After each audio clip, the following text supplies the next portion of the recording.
আচ্ছা আপনি কি বুঝতে পারছেন না আমি আপনাকে ভালোবাসি না, তারপরও আপনি আমাকে ফলো করছেন কেন? হ্যাঁ পাগল, লাগিয়ে না থাকলে হয় নাকি?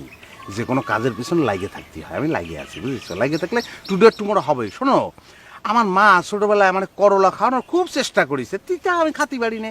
আমি খাবো না খাবো না খাবো না, ভাতের থালা ছুঁড়ে ফেলা দিছি। কিন্তু সেই আমি এখন করলা ছাড়া ভাতই খাতি পারি রে। তুমিও একদিন এই করলা ছাড়া ভাত খাতি পারবা না। শুনেন, আমি করলা পছন্দ করি না, আর আমি শিওর আমি কোনোদিনই করলা পছন্দ করবো না। ওকে? হ্যাঁ, করলেই হবে নাকি? করবা, একদিন করবা। শোনো, চণ্ডীদাসের নাম শুনিছো? শুনেছি। চণ্ডীদাস আর রজকিনী 12 বছর চণ্ডীদাস পুকুর ঘাটে বড়শি পেতে এরাম করে বসে রয়েছে। পুষ্কুনের ওই পারে রজকিনী আইছে, 12 বছর ধরে আইছে, কিন্তু কোনো কথা বলেনি। 12 বছর পরে বলিছে, কি ঠাকুর, মাছ কি ধরলো উঠলো? তখন চণ্ডীদাস বলিছে, হ্যাঁ এই মাত্র একটা খোট দিল। 12 বছর পরে কথা হয়েছে, আর তুমি তো নিত্য আমার সঙ্গে কথা করছো। হবে না মানে?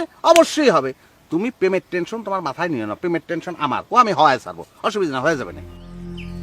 আমি তো আপনাকে ভালোবাসি না, এই কথা আমি আপনাকে কতবার বলবো? ও শোনা, আমি কি কোনোদিন তোমারে বলেছি যে তুমি বলেছো আমারে যে তুমি আমারে ভালোবাসো? তাহলে? চেষ্টা করতেছি আমি। আরে আমি চেষ্টা করব না? শোনো, রবার্ট ব্রুসের নাম শুনিছো? শুনেছি। মেলা চেষ্টা করে সফল হয়েছে সে।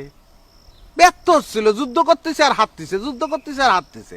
পরে একটা মাকড়সারে দেখে যে গর্তের তো উঠতে পারতেছে না, ওঠে আর পড়ে যায়, ওঠে আর পড়ে যায়, ওঠে আর পড়ে যায়। এক সময় মাকড়সা সাকসেসফুল হলো।